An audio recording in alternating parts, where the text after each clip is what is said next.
মাঝে কয়েকদিন নিজের কাজের জন্যে আপনাদের সঙ্গে অনেক কথা বলা হয়নি। তা আজকে ভাবলাম আপনাদের সঙ্গে একটু কথা বলি। তা আজকের ভিডিওটা হচ্ছে যে আপনি অন্য কাউকে দেখে কিছু করার আগে একবার ভাবুন। যেমন কিছুদিন আগে আমাকে একজন ক্লায়েন্ট বলল যে আমার এই রকম একটা ওয়েবসাইট লাগবে। এবার ওয়েবসাইট লাগবে মানে যে কেন লাগবে সেটা ঠিক করতে হবে।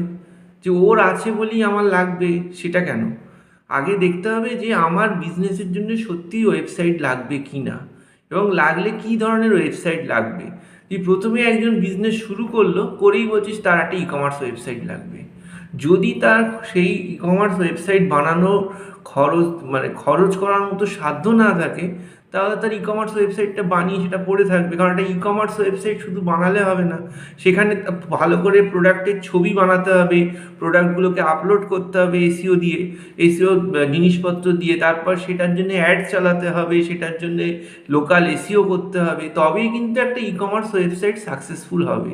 নইলে সবার আছে, আমারও আছে, ওই চশমা বা ঘড়ির মতো ওই একটা ই কমার্স ওয়েবসাইট আমি বানিয়ে ফেলে রাখলাম, ওতে কোনো লাভ নেই। ঠিক আছে? বা একটা নর্মাল ওয়েবসাইটে যদি আমি বানাই, মনে করুন আমি বিজনেস সবে শুরু করেছি, আমার সেরকম বাজেট নেই, একটা নর্মাল ওয়েবসাইট বানালাম। নর্মাল ওয়েবসাইট বানালেও কিন্তু সেক্ষেত্রে কিন্তু সেটাকে ভালো করে বানাতে হবে এবং সেটার উপর কাজ করতে হবে। তবেই কিন্তু সেটা একটা কাজে লাগবে। তাই একজনের আছে বলেই আমার একটা ওইটাই আমার লাগবে, এইটা বলার আগে বা করার আগে একটু ভাবুন যে আমার সত্যি আমি বিজনেসটাকে কোথায় নিয়ে যেতে চাই, এবং তার জন্য আমার প্রাইমারিলি কী লাগবে, সেকেন্ডারিলি কী লাগবে, সেই হিসেবে আপনি কাজ করুন।